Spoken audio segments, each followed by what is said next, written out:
name is Sandra Garcia Salcido. I'm a licensed professional counselor. I've been a counselor for 24 years. I have worked with adolescents, children, and then adults.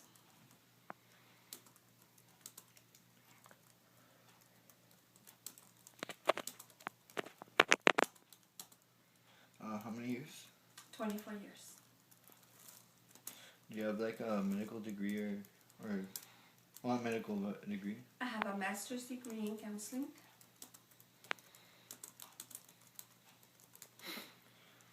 Right. So let's get started with the questions. Yes. Okay. Okay, first question. What drives a person to begin a cycle of binge eating and purging?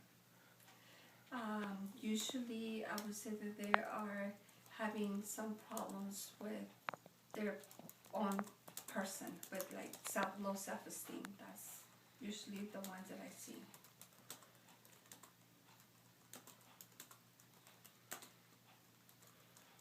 Okay. What are bulimic people seeking when they perform these actions? Like when in the act of purging and binging, like what are they trying to get out of it? They're usually mad at themselves. They're usually angry because the way they feel, the way that somebody made them feel, and it's a way to punish themselves. How are bulimia situations typically handled? Like, what steps would you take once you find out that this person or loved one is bulimic? Well, the first step will be medical. You have to make sure that they are, if they are in need of medical assistance, like to be in the hospital. If they're so decompensated that they need to be in the hospital. After that, then I usually recommend for a psychiatrist or a psychologist to do an evaluation. And then most of the clients will need medication.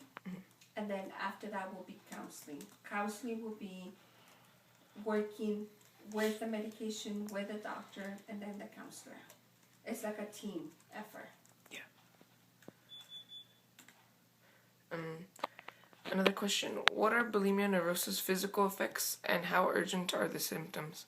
Like, which ones should you take care of first, Yeah, you mentioned that they would require medical help, medical assistance. Why would that be?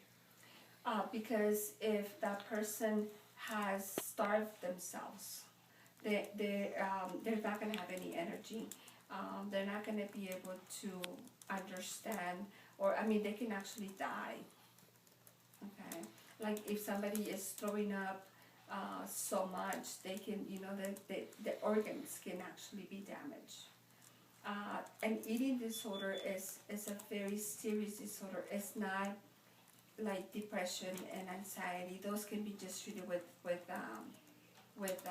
antidepressants and also with just counseling. Some of them don't even require medication.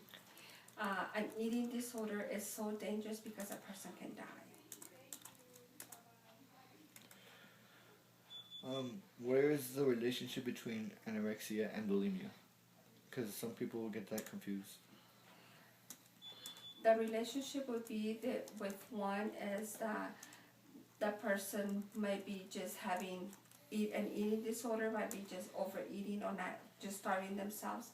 The other one will be the actual throwing up. Can anorexia lead to bulimia? I think so. Okay. Well, that's all the questions we have. Thank you for your time. Okay. Thank you very much. Do you guys have